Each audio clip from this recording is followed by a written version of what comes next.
Good evening. I hope you understand what I'm about to tell you right now. Talking about the paranormal is actually something you have to be very careful about. Getting more into the paranormal and becoming very invested and fixated on the paranormal is also something you have to be very careful about. So the reason I stopped telling these stories for a bit was because, well, the best way I can explain it is this story I saw on Reddit literally 4 days ago that someone posted on the subreddit called The Truth Is Here. And it's literally a database for your nonfiction experiences with the unknown. Let's begin. So first of all, I'll tell you how this all even started. I have this habit. I like watching horror stuff, exorcism videos, paranormal tapes, all that. That night around 12 a.m., I was eating dinner and watching the full documentary on, I don't even want to say her name, but I'll put it right here. Quick summary of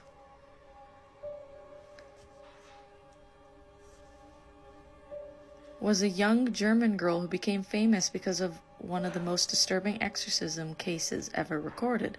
She had seizures, strange behavior, and started hearing voices. Her family believed she was possessed, so 2 priests performed 67 exorcism sessions on her. The audio tapes from those sessions are extremely intense. Deep voices, growling, screaming. She eventually died at just 23 years old from weakness and not eating. Her case is still debated. Some say mental illness, others say something supernatural. I even listened to her tape recordings, which is on YouTube. And man, those recordings are so uncomfortable that they stay in your mind after finishing all that. I went to sleep around 2:30 a.m., but at 3:30 a.m. I suddenly woke up. I heard some sound from my kitchen, not a whisper, more like something fell off the shelf. I went to check, and when I entered the kitchen, I felt this weird pressure, like someone just put their hand on my shoulder. When I turned back, no one was there. I got so fucking scared, I literally ran to my room and tried to sleep. But again, I woke up again after half an hour, this time not from any noise, just randomly. When I opened my eyes, I swear I saw 2 faces right in front of my face. Not far, literally right there. It felt like those faces came close and pushed me up. My whole body froze. I can't even explain how scary that second was. My mind immediately remembered that exorcism voice, like it was waking me up again. I tried to distract myself, picked up my phone, watched random stuff just to calm down. I listened to my favorite songs for 10 minutes, even turned on the light to force myself to sleep again, but it didn't end there. When I finally fell asleep again, suddenly my dog started vomiting. He was sleeping peacefully earlier, no issues. I cleaned everything, but again he stood up and started barking at nothing. After that, I tried to sleep again with lights on, but somehow I sleep this time, and that's how the night ended. So I fell asleep and the night ended. But guys, listen, that night was something else. I don't even know how I controlled myself. The only thing running in my head was, this is just my mind, nothing is real. But seriously, how can everything happen at once? First, I was trying to sleep and suddenly I hear something fall in the kitchen, not like a small sound, proper kitchen shelf.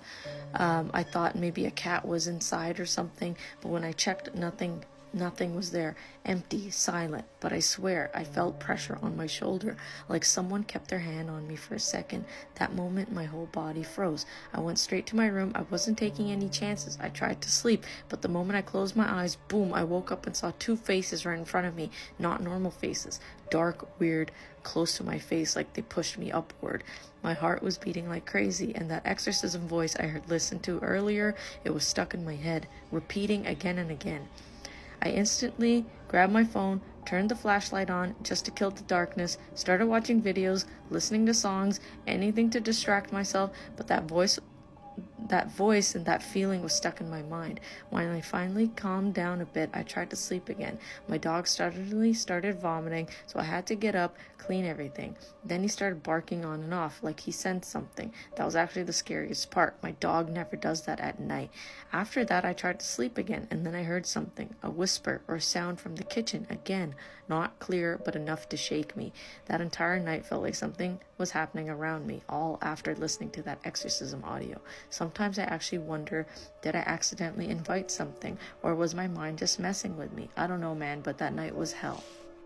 I genuinely believe this is a real story because it's posted on like a paranormal nonfiction, like experiences with the paranormal, and he posted this 4 days ago.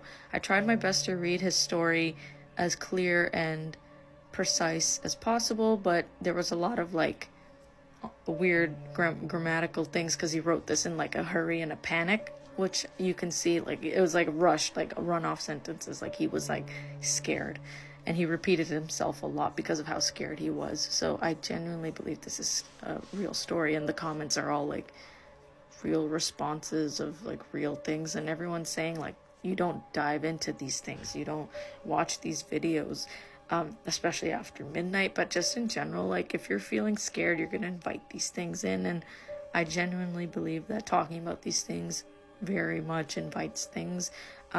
If you're watching it again and again and like you're very fixated on it, that's why I had to take some time off to not watch these things because of what kind of happened to him.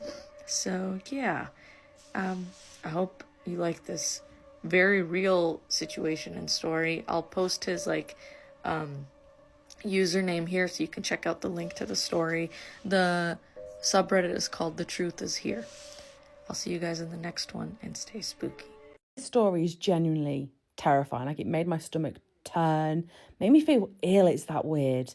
I know you guys have wanted a scary story for a while, but it takes me a long time to find ones that genuinely creep me out. This one, however, is up there. There's a woman called Lisa. This is a true story, by the way, that was sent in to me. There's a woman called Lisa, lives in her own apartment, lived there for like 3 years, massive apartment block, gets along with all her neighbours, no problem, no worries, everything's fine. January of this year, at about 2 a.m, she gets woken up by a knock at her door. Well, she thinks it's a knock at her door at first, because when she checks her phone at 2 a.m, she's like, nobody's knocking on my door at 2 a.m. Like, who's knocking on my door at 2 a.m? Just have one of those like live stream Ring doorbell apps, and she opens the app. The light to the hallway is on. It's like a motion detector in their hallway. It is on, and she thinks maybe somebody just walked past her door and knocked on. Sometimes jokers do that. Turns over, goes to drift back off to sleep, and then she hears this knock again. It's like a very light, deliberate knock, not very loud, but it's like somebody's trying to get her attention. Says that she just feels her heart sink, and she stays deadly still and deadly quiet to see if she hears anything else. That's when 3 more knocks follow. She opens up her camera app. This time the light has now gone off in the hallway, meaning there's no one in the hallway, and she's thinking, where am I hearing this knocking from? She convinces herself that it's an upstairs neighbour or a downstairs neighbour or one to the sides, and she's thinking, this is weird, but she's scared. You know when you've had that feeling before and you're just listening and you feel your heart pounding through your chest. The thing is, this knocking continues. Every 2 to 3 minutes, she hears this very light tapping knock. She tries to drown it out. She puts on like a fan and some rain sounds on her phone, but then she feels like this knocking is getting louder. She eventually picks up the courage and thinks, I'm just going to go to the door. I'm going to open the door, look through the peephole. She walks to the door, she looks through the peephole, the light in the hallway is still off. She sees like a slight glow of like an exit sign, but no one's there. She's just about to unchain her door to open the door. That's when she hears 3 knocks again, and she knows it's coming directly from the door she's standing behind, and she's thinking, no chance. She runs back to bed, shuts her door, puts the TV on really loud, and just ignores it. I guess this is what I don't understand with this. How do you guys just ignore these things? In the morning, she gets up, she looks through a peephole, she feels a bit braver in the daylight. She opens the door, nothing's wrong. She thinks, that was weird, maybe it was a neighbour.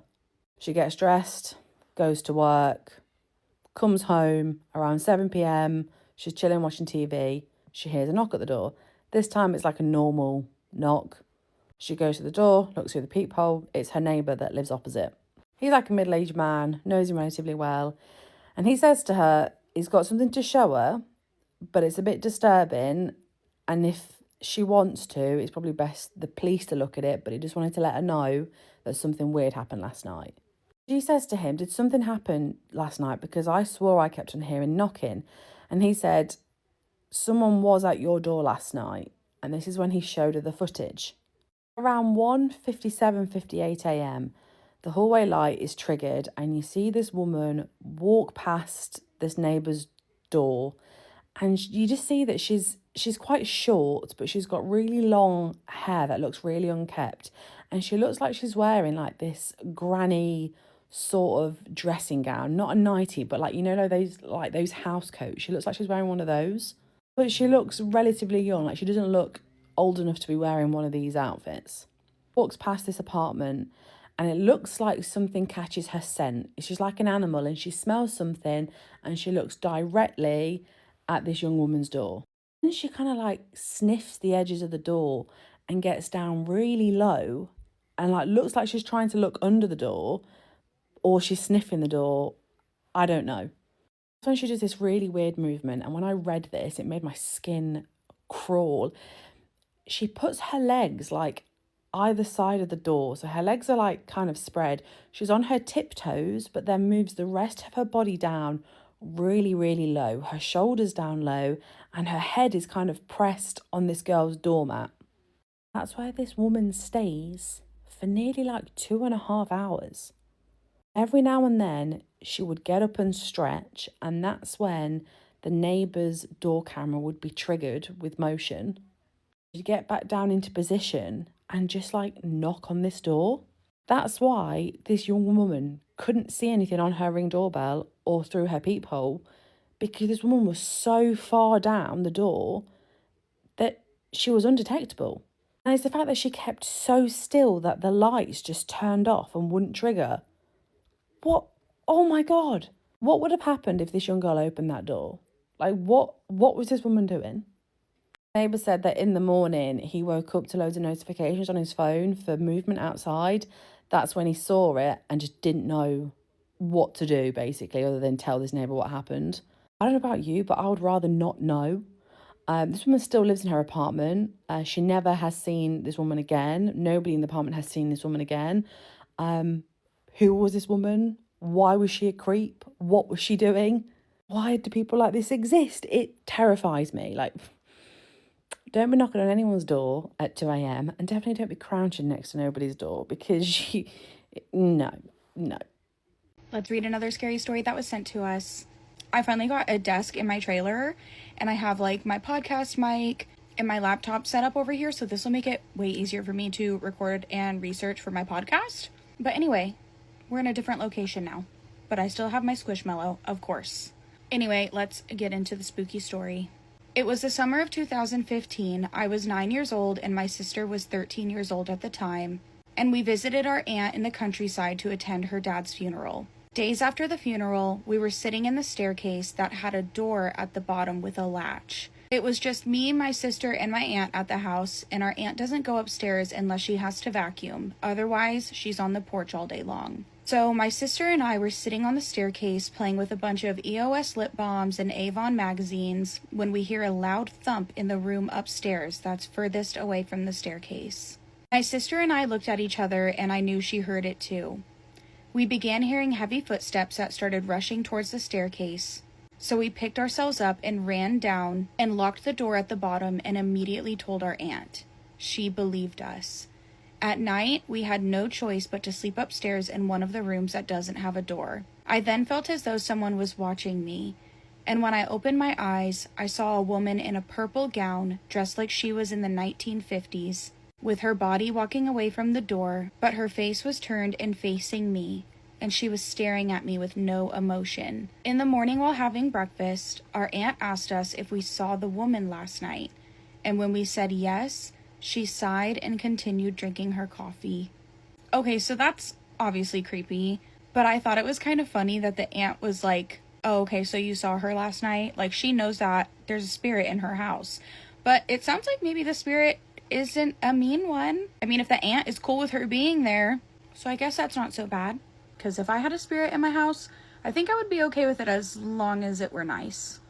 This is by far the darkest, scariest story that I have ever shared on here. So if you're sensitive to this type of stuff, definitely put on your AirPods. Don't have this playing out in the open. I literally did a ring of salt around me because I'm not trying to attract anything. Have you guys ever heard of the Mexican radio station called La Mano Peluda? Apparently, it is a radio station in Mexico where people call in to share their paranormal experiences. One day in 2002, a man by the name of Josue Velasquez called the station to share his story. He went ahead and started to say how he had made a pact with in order to become financially successful because his family was really struggling. He claimed that the D wards, because there were multiple of them that he was working with, requested a human sacrifice in order to grant him his wish.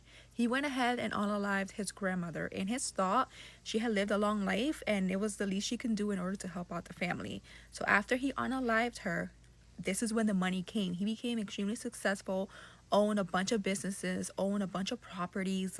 Money was just coming at him from all different places. After some time passed, Josue says that the D wards came back to him again and asked for another human sacrifice, which Josue declined. He said he wasn't going to do that again.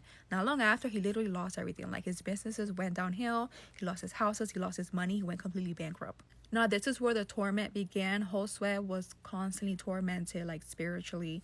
There was this ghostly woman that would show up in his sleep that had no legs, just taunting him and chasing him around. He was seeing these D words all over his house. Even when he wasn't home and he was in a different place or at a store, he would see these D words in the corner of his eye, he was going crazy. Now, this is the part that really freaked out a lot of the listeners that were listening to his story on the radio. The host of the radio station, La Mano Peluda, Juan Ramon Sainz, he brought a pastor on the station to do a prayer for Josue. During the prayer, the audio got distorted and people heard growls and screams and a bunch of supernatural noises that everyone swore were not human. After that, Josue did say that the D words got even worse to the point that he went into hiding and no one really knows what ended up happening to him after that. Now, years later, the radio station decided to revisit that case for now a TV show. Not long after they filmed that TV show, crazy accidents started happening to everybody involved. Only days later, the host, Juan Ramon, passed away due to an infection that didn't really have an explanation. One of the cameramans ended up getting into a car accident right after leaving the set of that show. Whether you think it's real or not, that story went down in history as by far being the most powerful story ever told on a radio station. Some people say that the broadcast should have never happened in the first place, but always, what do you guys think? This is my first time hearing about this. I find all this stuff fascinating. Have you guys ever heard of this case? I married a dead man. Yes, you heard me right. I married a dead man. Story time. I have always wondered why the dogs barked at my husband. Every time we walked down the dusty road which led to our little house, our neighborhood dogs would always snarl and retreat. Their fur would stand on end. He would only smile softly. He would squeeze my hand and say, "Animals sense things we can't."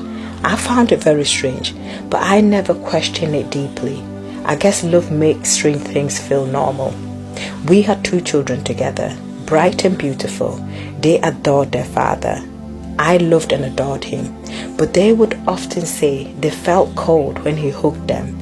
I thought they meant his personality because my husband is quiet, always watching, always listening. But sometimes late at night, I did wake up to find him sitting upright beside me, his eyes open and staring.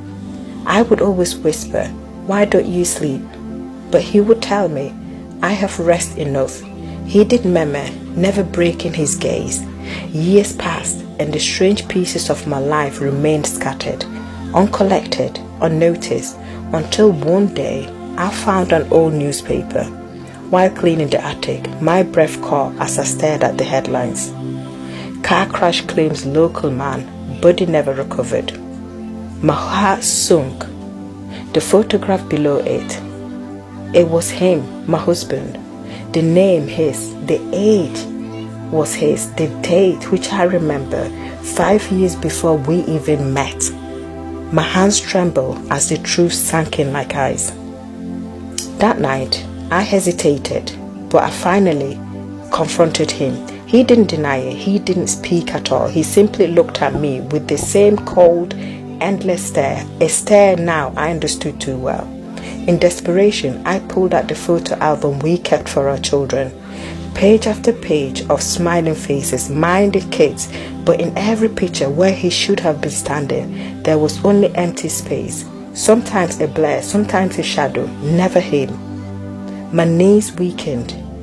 "You were never in the picture," I whispered. Heart pounding. He stepped closer. The room grew cold, breath turning to mist. I stayed. He said softly, voice hollow, because you needed me. I didn't understand what he meant. The dogs barked wildly outside, every single one of them, howling into the night. And for the first time since I married him, I realized something terrifying. He wasn't staring at me because he loved me. He was staring because he couldn't blink, because he couldn't breathe, because he wasn't alive. And somehow I had built a life, a home, a family with. If mimic stories scare you, don't watch this. So the story starts when Angela's about 13 years old. Now, her grandmother had passed away in her house, and she always knew that it was haunted, but she didn't realize how bad it was until she was 14 years old. She said that her little sister and her dog would continuously look in the corner of the house, and that her little sister would say, Nanny, every time she looked in the corner, and the dogs would just look in the corner and bark continuously. Well, she just kind of brushes these things off until one day she's homesick from school, and her mom and her dad are at work, and her sister is at school. She's just chilling, hanging out at her house when suddenly her phone rings, and she looks down at her phone and she realizes that it says that it's her great nan calling. So she answers the phone and she just hears this scratching sound like and she's like, what is that? And then she hears this sharp scream, and then the phone line just cuts off. Now, she surprisingly ignores this, and she just goes back to watching her TV show. Could not be me. Here's where it gets unnerving. She's sitting there watching TV when she hears the front door open, and she hears her mom say, are you okay? And she said that something just felt off about it. Her chest got heavy and her stomach just felt weird. She said something was telling her not to respond, but then she hears her mom call her name again. It's a little bit louder this time,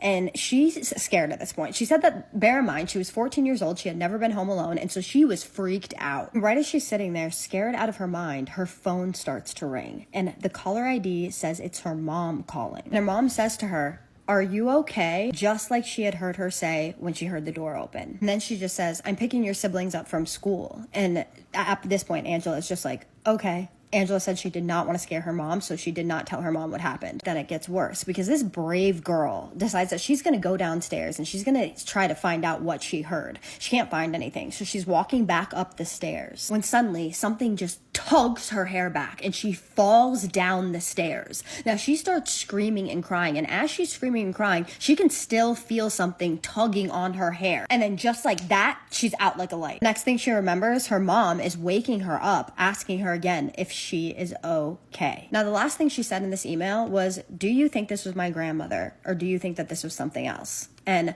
my opinion, personally, is absolutely not do I think this was your grandmother. In no way, shape, or form do I think that your grandmother would do that. Well, I don't know her, but do you think that she would do that? I mean, most grandmothers wouldn't. But unless she was like mean in life, I don't think that this was your grandmother at all, because this was scary. Whatever this was trying to terrify you. And honestly, like, I can't even say it. Let's put it this way, since I can't say it. Trying to cause you physical uncomfortability to a severe extent, if you catch my drift. My question is, were you hurt after this? After you fell down the stairs?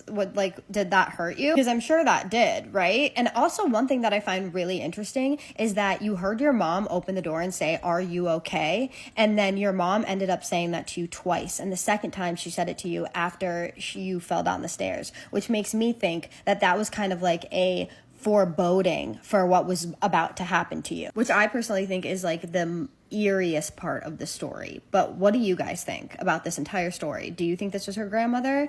I mean, I guess we would have to have a little bit more information to really know that, but I don't think it was. And do you think that that was kind of a foreboding when her mom opened the door and said, are you okay? And clearly that was not her mother. And what else do you guys think about the story? I would love to hear your thoughts, suggestions, and opinions in the comments, but as always, please be respectful. When I was 10, my family moved into the house my parents still live in today. The night after moving in, I was fast asleep in my new bedroom, exhausted from the day, moving boxes and unpacking, etc.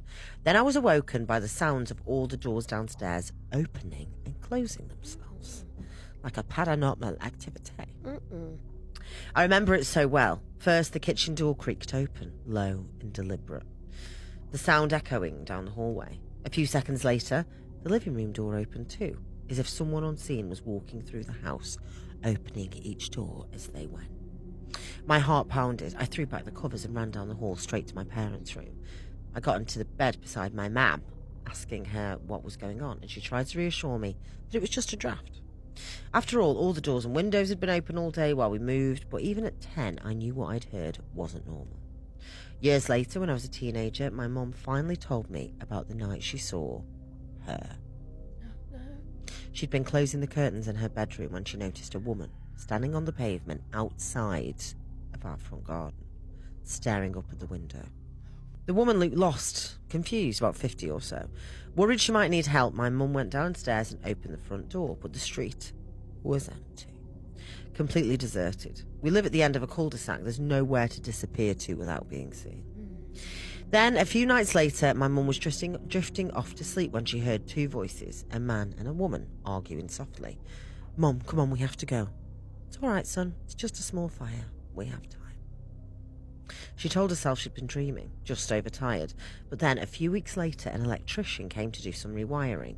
As he worked, he told my mum something that froze the blood in her veins. He'd once owned our house before the previous owners, my parents, bought it off. Years earlier, it had been burned down to the ground. He bought it when it was a shell and he rebuilt it himself. The fire had taken the life of the owner, a woman in her 50s, who'd collapsed where? In the street. In the street, on the pavement outside her front garden, as the paramedics tried to revive her. To this day, when I go back, the house still feels like it did that first night. Not empty, but occupied. Certain rooms, especially the back bedroom, my sister's old room, have always felt heavy, like someone is standing just out of sight. I sometimes wonder if that was the deceased woman's room. Even now, when I visit my parents, that presence is still there, and my youngest daughter cries inconsolably if we try to bring her upstairs or into the sitting room. I'd absolutely love if you read this out, and I will see the both of you on the 29th of October for your live Halloween show in Dublin. Oh, stunning. Hello and welcome back to a series of holiday horror stories. This series is brought to you by Festive Family Drama. This is a bit of a long one, but I really wanted to share. It's really not that long. I live in the South, and when I was younger, my family would spend Christmas Eve every year at my grandparents' on my dad's side. Is that like a thing? Do we all do that? My dad was bad at time management sometimes, and this one Christmas was one of those times. So when we show up late, everyone else is done or finishing eating dinner and hanging out around the house. My dad tells us to get a plate and eat, so we're eating dinner when a commotion starts happening in the living room.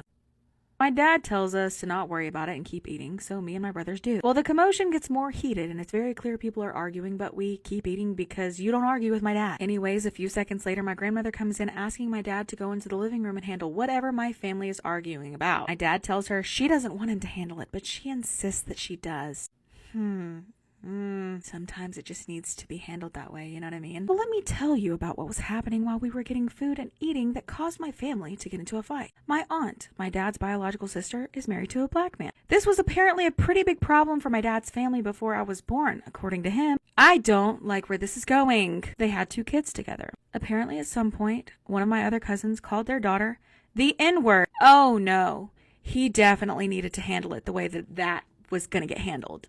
For certain. This caused her and her parents, rightfully so, to be pissed off. They deserve to be a lot more than just pissed off. The commotion that was happening in the living room was a lot of my family members trying to tell my cousin that he didn't mean it, and we love you guys like family. Like family? Bitch, if your aunt is married to that man and they have children together, that is your family. And whether or not that is the case, whether those are not her children and they are just his children, or vice versa, whatever the fucking case is, whether they are family or not, that is completely irrelevant to what just fucking happened. Just stuff to calm them down, but never really apologizing for what he said. Now, the reason that she was asking my dad to handle it is because he, at the time, was in the military and he was a buff dude. So he once again tells her she doesn't want him to handle it, and she insists that he does. Now, see, Dad, I understand that you didn't want to go too far. This is one of those times. It's okay. No questions asked. Just handle business. No, oh, you don't want me to... No, we definitely want you to handle it. Definitely. He gets up, tells us to keep eating, walks into the living room, and I hear one of my uncles say, "Hey, don't worry about this. This doesn't concern you." Wrong. Wrong, buddy.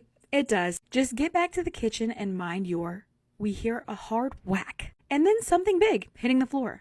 My family starts freaking out more. My dad comes back into the kitchen, and we just keep eating. We left because my dad didn't want to be a part of the drama, but I later found out that my dad just walked in and punched my uncle. Anyways, the story is one of the reasons that I don't really talk to his family anymore, because what they said to my cousin, and especially how they acted afterwards, just trying to avoid the problem rather than apologizing, but I digress. Anyways, I hope you have a good day, and remember that sometimes family ain't shit. Facts. That's never hard to remember, unfortunately. I stand on what I said. Business needed to be handled. You know what I mean? It is absolute fucking bullshit whenever people try, oh, well, we still love you. We love you. He didn't mean it. That's not an apology. That is not an apology. And you should have whooped his little ass, no matter how old he was. Whooped his little ass. Because why does he know to call those specific children that word? You know what I'm saying? Hatred and racism are learned behavior. Okay? Anyway, I could go off on a tangent for a long period of time, and I'm not going to do so. Let me know what you think in the comments. I personally am angry for your aunt, her husband, and her children. And I hope that they also do not associate with that side of the family. If you have your own crazy holiday family story that you want to submit, you can do so on the link tree in my profile. See y'all at the next episode. Get comfy, get cozy. It's spooky story time. This story is also sent in by Nicole. It goes like this. My parents end up getting a divorce. I'm living with my dad at that time at my grandmother's house, the witch. But it's Sunday. It's football season. My grandma leaves the house to stay at my aunt's. She had 2 living rooms, one on the first floor and one on the second floor. I'm in the one on the first floor. So as I'm laying on the couch, I'm watching some scary videos. The couch is sort of arranged beside the door. So as I'm watching my videos, I see someone peek and look at me. But their face is white. It's like glowing. I get up. I get super scared. I kid you not. I turn on each and every light in the house. So I go sit on the first floor couch, and a shadow walks right in front of me. I got so freaked out. So I go and I sit on the stairs. Then someone tries opening the front door. I was like, nah, I'm not gonna go check. I run upstairs into my twin sister's room. I tell my sister Nadine. She was the only one up. So I tell her, and she was like, what? I literally heard scratching. We were both shocked. So the noise of the door trying to be opened began again. I go outside the door into the hallway of the stairs. All the lights are off. Not one is on. I go back into the room, and the door starts trying to open again, only much harder. My sister and I went to check, because we're both freaked out. But we looked outside, the people in the front door, and no one was there. I woke up my dad, and he said, you're making stuff up. Go to sleep. I went to sleep on my sister's floor and cried. I hate that house a lot. What would you do if you heard your mom calling your brother, but you know that your mom's asleep and you know that your brother's not home because he works night shift? Because that's what happened to my follower, Nisara, who has asked me to share her story with you. That literally just happened to her this October. So my follower said that this happened on October 9th this year. She was in her room getting ready for bed. It was around 1 a.m. and she heard her mom call her brother. She thought, okay, maybe it was the TV. So she just moves on about it, and then she hears it again. She pauses the TV, waits another few seconds, and then she hears it again. So she texts her mom because she knows that her mom is in her room because she got off work a few hours ago. She thought she'd be asleep by now. And she texted her and she asked her, are you calling my brother? No answer. Why? Because mom is asleep. So then she hears it again, only this time it's way more aggressive and it doesn't sound like her mom at all anymore. She said it almost sounds like growling. She said it actually made her feel so uneasy and cold because her brother works 3rd shift and her mom just got off at 11 p.m. It's 1 a.m. There's no way her mom would be up. She has to get back up in a few hours to go back to work. She texts her brother, which I've put on the screen already, and he told her to just stay in her room, which made her even more terrified. But she decides to take a look out of her room door, which she regretted almost immediately. She sees eyes staring right back at her at the corner of the stairs. She says she felt like her soul literally left her body. She went back in her room, shut her door and locked it, got in her bed to hide under her covers, and basically just started crying and sweating from fear. And then something starts knocking on her door and knocks for like 2 solid minutes. She said that it finally stopped. She kept ignoring it and just waiting for it to stop, and it did. She finally got out from under her covers and looked around the room, and she had to end up calling a friend because she was so scared. She said she has no idea what she saw or heard that night, but it still gives her nightmares, and she still sometimes hears voices. So pretty sure my follower has a mimic. Planet Nibiru was said to be this 10th planet that existed in our solar system. Now, many ancient texts, the Egyptians, the Mayans, the Babylonians, all made mention of this strange, mysterious planet that existed in our solar system. And it was considered to be 4 times the size of Earth.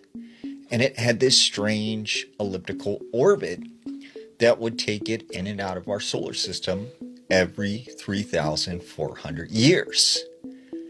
And the ancients believed that ever so often, this planet would come into our solar system and it would come very close to Earth. And the gravitational pull of this planet would cause the poles to shift, would cause the tides to reverse, would cause strange weather patterns, and essentially create an apocalyptic event. And they believed that it would happen again one day. Now, Planet Nibiru was made famous, though, really in the 90s by this woman named Nancy Leeds. She believed when she was younger, she lived in Wisconsin, and she claimed that she was visited by these gray extraterrestrials who had hairless bodies, elongated round heads with solid black eyes, and she claimed that they put this implant in her neck and they would communicate with her. And throughout the years, they spoke of this planet Nibiru, and they claimed to be from the Zeta Reticuli. And they said that they were warning the Earth that one day this planet would return. And it's interesting that recently we've seen a lot of them, of NASA, monitoring these strange objects in our solar system. More specifically, the 1A Atlas, which we know is not a comet or a meteorite. It is this strange object moving through our solar system. And it's very similar to the planet Nibiru that the ancients described. Have you ever had something strange happen during Thanksgiving or the holiday season in general? Now, this story comes from a girl named Kelly. Kelly said when she was younger that she had this uncle, and he had disappeared. No one in the family knew what happened to him. They could not find him. And then one day he just appeared. And this Thanksgiving that they were going to celebrate, the uncle was supposed to come and reignite with everyone. So they go to the grandmother's house, and Kelly is having a good time, and she's helping her grandmother set up and get the food ready, when all of a sudden there's a knock at the front door. So Kelly goes to the front door, and she sees 2 of her uncles walk in. And behind them is this uncle who's been gone for many years. She said as he walked in the door, the energy in the whole house changed.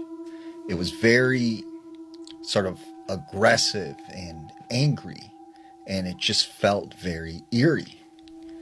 She said her uncle had very long hair, had sort of this gruffy, scraggly beard.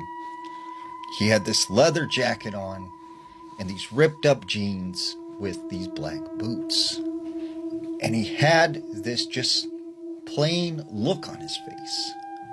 And his eyes looked lifeless. And she said he just wasn't the same guy that she remembered, because he was always telling jokes and laughing and making everybody have a good time. Well, he comes in the house and he sits over in the corner in the living room. And this whole time during Thanksgiving, Kelly notices that he's just staring at her. And She said it just made her feel very uncomfortable. Well, at dinner time, they sit around the table. And she sits in a seat that is across from her uncle. And she said this whole time they're eating, he was just staring at her. And in her head, she was thinking, like something is off with him. Something is not right. Like, why does he keep looking at me? And all of a sudden he turns and he looks at her and he gets this big smile on his face. And she knew that it was almost like he could hear what she was thinking. And so she kind of felt scared. So towards the end of the night, they get ready to leave. And her uncle is getting ready to go out the door. And her grandmother says, go and give your uncle a hug. You haven't seen him in a while. Like, tell him goodbye. So she walks over to her uncle and she reluctantly puts her arm around him. She said he felt ice cold. And he had this stench on him of like something rotten. So her uncle leaves and now it's just her and her grandma. And she decides she's going to stay the night at her grandmother's house and help her clean up. So finally, later that night, she goes to bed in one of the spare bedrooms. And about midnight, she hears her grandmother's voice say, Kelly, like, come out here. Come here, Kelly. And so she gets up out of bed. She walks down the hall, goes down the stairs. And as she gets into the living room, she turns and she notices the front door is wide open. And there's a wind sort of blowing in. And then she hears a noise coming from the kitchen. So she slowly makes her way around the hallway into the kitchen. And it's completely dark. She flips on the light. And that's when she hears a sound coming from the refrigerator. And as she looks over in that direction, there's her uncle with his head in the fridge. And he comes out and he has a piece of raw meat in his mouth. And she said he looked different. He looked like a monster. And she screams as loud as possible. And her grandmother comes from upstairs, comes downstairs, and is like, what's going on? Like, what's wrong? And she goes, Uncle was here. Uncle was here. And her grandmother goes, what are you talking? There's no one here. And there was no one in the house. The front door was closed. But she swore up and down that she seen her uncle that night. And she said after that, she never seen her uncle again. There's something eerie about the snow. A lot of strange things happen during snowstorms. A lot of people have supernatural occurrences. Now, there was this woman named Elizabeth. Elizabeth said her grandmother lived in eastern Tennessee in a small little holler. And she had lived in the same house for 40 plus years. About 6 months before this story, she said her grandfather had passed away. And her grandmother Rose happened to be home alone in her house one night. And this particular night, there was a really bad snowstorm. Her grandmother couldn't sleep, so she was sitting by the window drinking hot chocolate and watching the snowfall. At about midnight, she hears the clock go off. Doom, doom, doom. And then she hears a knock at the door. And she thinks to herself, who could be here this late at night? So she makes her way to the front door. And as she slowly opens it, she is shocked to see her husband, Edgar, is standing there. And she thinks to herself, how in the world can this be? Edgar has passed away 6 months ago. So she says, Edgar, what are you doing here? Like, what is going on? And she said, Edgar looked at her and said, everything is okay. Don't worry, Rose. And she goes, no, Edgar, you're not supposed to be here. Like, you are not real.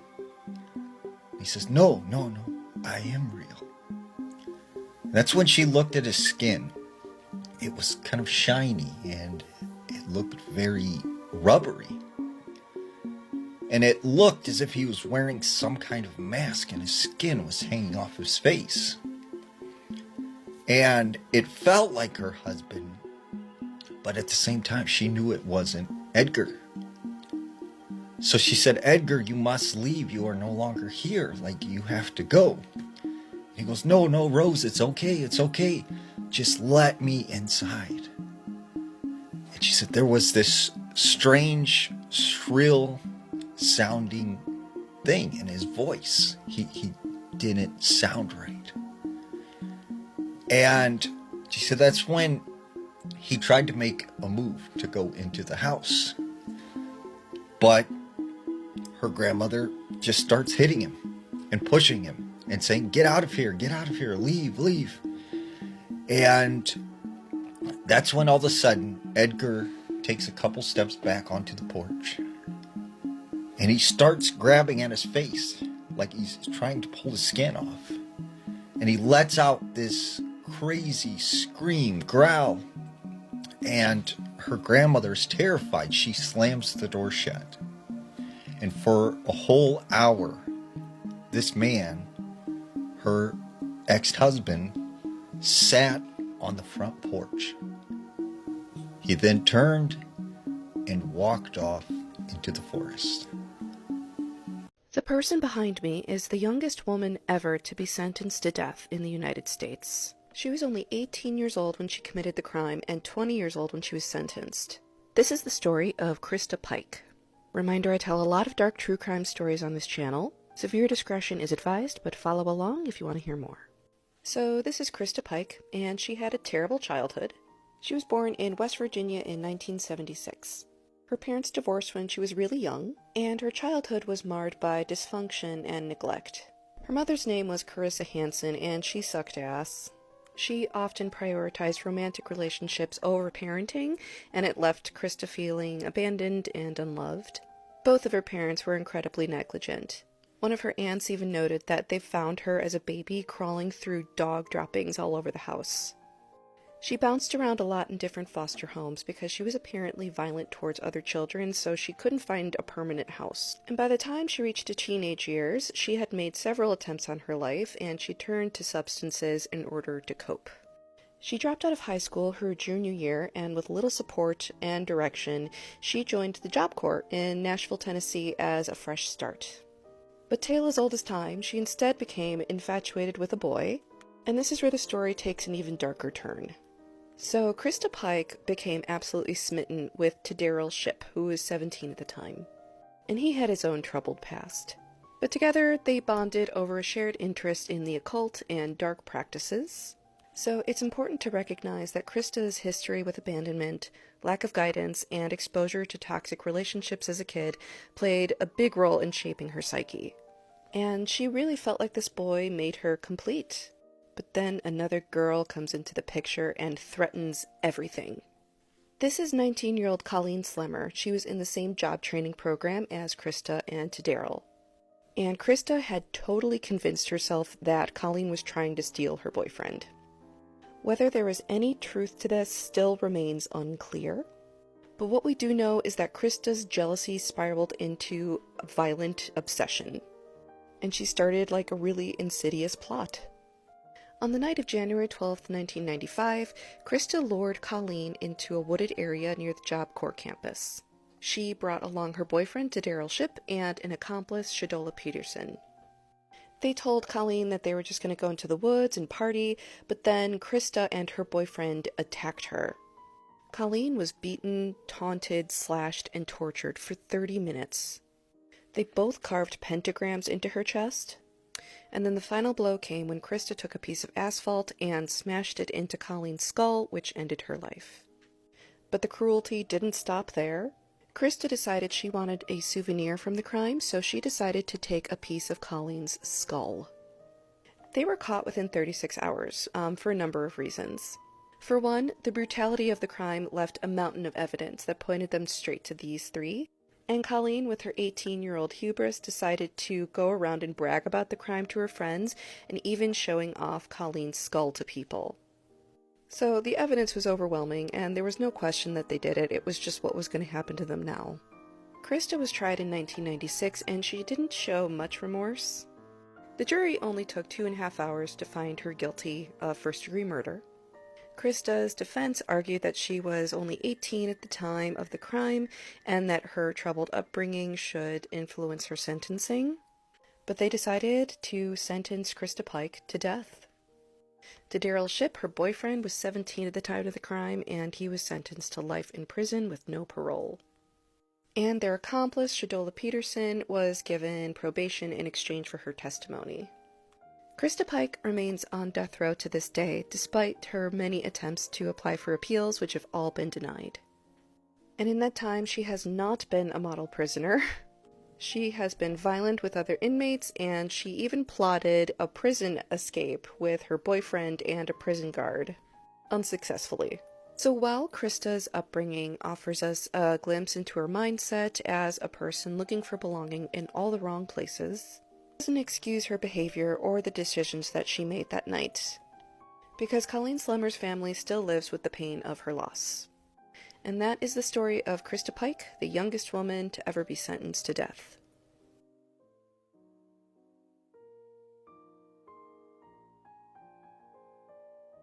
You can't make this stuff up.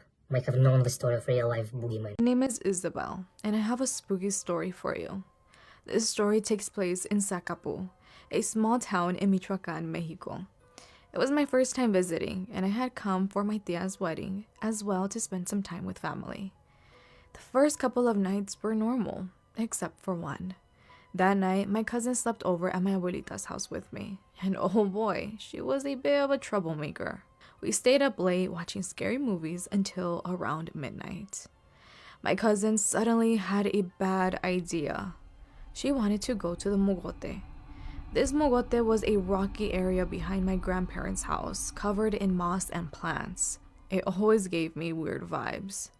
At first, I hesitated to go, but being 9 years old and easily convinced, I eventually followed her. My cousin, who was obviously scared of the place, made me go first.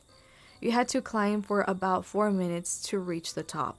While climbing, I slipped and fell on one of the rocks. My cousin, who didn't hear me, kept going ahead. As I got back up, I felt a strange, lurking presence, like someone was watching me. I nervously looked around and saw a man standing behind me. Immediately, I ran as fast as I could, twisting my ankle in the process. I glanced back and saw he was following me. I panicked and hid in a bush.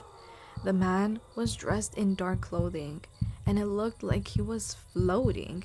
His feet didn't touch the ground. Then, to my horror, I saw him performing what I thought was an exorcism.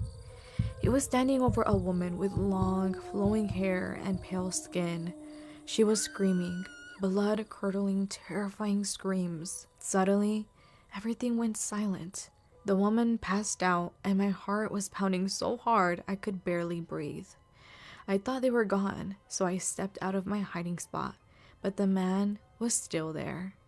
Waiting for her to wake up, he spotted me immediately. I made eye contact with his red, glowing eyes. I quickly began to run downhill as fast as I could, the man following close behind. I didn't stop until I reached my abuelita's house, where I found my cousin waiting anxiously for me. She said she had waited for me at the top, but left when I didn't show up, assuming I had gone home. I was in shock and told her everything that had happened. We decided to keep this to ourselves, but a week later, we saw something on the news that left us speechless. The headline read, "Missing woman found dead in a mogote. Suspect still not found." Days later, my abuelita shared a chilling story with us. She said that when she was in her early 20s, she came home late one night after work and saw a man in dark clothing with glowing red eyes. He appeared to be floating and followed her. She said he roams at night looking for his next victim. This story is proof that sometimes your biggest enemy is a person living under the same roof as you. I'm not sure if the person who submitted this would like to be anonymous or not, so if you see her down there, it's because she decided to go public. This actually happened to her friend. Her friend Lisa and husband Carlos have been married for 10 years. Their marriage had its ups and downs, but for the most part, it was pretty okay. Now, Carlos's mom always hated Lisa from the very beginning. She did absolutely nothing to hide it. Like, she made it known that she did not like Lisa. One day, Lisa, Carlos, and their kids went over to Carlos's mom for dinner. Lisa noticed that as she was eating dinner, the food tasted a little weird, but she decided to just kind of ignore it. Big mistake. The next morning, Lisa wakes up extremely sick, like this horrible flu that came out of nowhere. Her whole body hurts.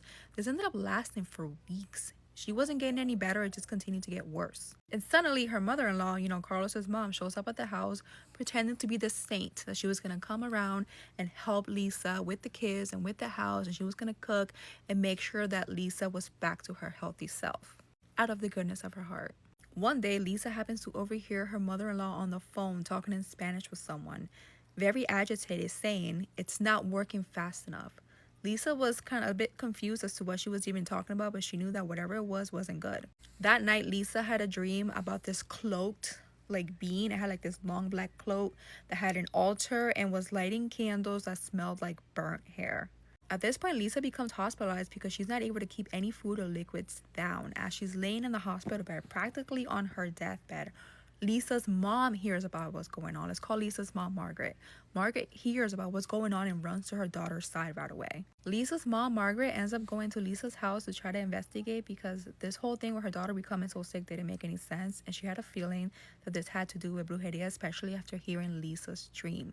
When she went to Lisa's house, she discovered these tiny little necklaces in every corner of the house, in every room of the house. She confronts Carlos and his mom about it, and they both act completely clueless, like they have no idea what's going on. Now, Lisa's cousin is a brujo, he practices. Her mom, Margaret, decided to take these necklaces and go over to him to see if he could pick up on what this was. The cousin, the minute he looks at them, he tells her that these things are cursed. They were meant to cause illness and sickness, and that the whole house had been cursed. The only way to get rid of this curse is by cleansing the home. When Margaret went to Carlos again with this information, he once again acted dumb and decided to go on a business trip. When the cleansing starts in the house, the cousin says that the house feels extremely heavy and thick. And when he starts cleansing Lisa herself, Margaret sees this haze like smoke forming around Lisa. It gets so dense that they can barely even see her. It takes hours, but they finally push through it and are able to completely get her cleansed. A couple days later, Lisa finds out that her mother-in-law had a stroke. When Lisa goes to visit her mother-in-law at the hospital, she sees Carlos there with another woman. That's when the truth spilled out. Carlos had been cheating on her this whole time and was agreeing with his mom to be doing all these curses because he wanted to get Lisa out of the way, and instead of divorcing her, he wanted her gone completely. They essentially wanted to take everything from Lisa, even the custody of her children. That night, the mother-in-law ends up passing away. Lisa slowly starts to get better. She wins custody. She gets the house. Life starts coming back. A year and a half later, she sees Carlos sitting outside a convenience store, homeless. His hair's falling out in clumps. The woman he cheated on her with kicked him out and drained him dry. He lost his job, his savings, and everything. Whatever they sent out came right back to them and bit them in the... Be careful what you put out into this world. It will come back to you tenfold. Okay, yeah. Don't mind how I look because it's Sunday and I don't give a fuck how I look. But I just went back and watched the video 2 more times of the girl in the car talking about it because it was so freaking confusing, and I got it for y'all, okay? So, boom. There was a girl that died in the hotel, right? She died in the hotel, and her name was Antonia Evans. It was a 48-year-old woman, and they took her organs, right? They took her organs out of her body and sold it, and they basically just had her body sitting there waiting, right? So then there was a girl that got raped, right? Her name was Brianna. And just keep that in mind, okay? Okay, so they offered to pay Kanika money to act like she was Antonia Evans and she was the girl that passed away in the hotel, right? They offered to pay her that because she looked like the Brianna girl and she looked like Antonia, right? And when they seen that Kanika was 19 years old, they thought that they could get more money off of her organs more than the 48-year-old woman's organs. So Kanika ended up passing away 3 days before the footage and all that went out. When the footage and all that went out, the footage was actually of the 48-year-old woman that was walking around in the hotel. And the lady that they found in the freezer that was supposed to be Kanika, that was actually Antonia Evans. That's how much they looked alike. Okay, so now we're talking about the Brianna girl, right? Because Kanika and Brianna was both supposed to be getting money. But the reason Brianna was supposed to be getting money was because they thought that she looked like Kanika so much, which I don't think that. And they was using Kanika's pictures on Dr. Oz and the news and all these TV shows. The whole time it was the Brianna girl. So they was offering to pay her for that mistake. Oh yeah, and then she was also saying that basically when they buried Kanika, it wasn't Kanika, it was a 48-year-old woman, Antonia Evans, and Kanika's friend Monica and Kanika's mom brought Kanika's body to the cremation office and cremated her for selling the organs and shit like that. So they both got the money, right? The $3.7 billion was the money that they were supposed to be paying the mom. And basically the girl in the video was saying like she bets money that when they go and do their investigation and go dig up the body of Kanika, it's gonna be that 49-year-old woman, Antonia Evans, because her and Kanika dead did look alike. Like, that whole shit is just mind-blowing. And I'm gonna be doing some more research because the girl said she posted 3 more videos. So if y'all want me to come back and give that to y'all, I could give that to y'all.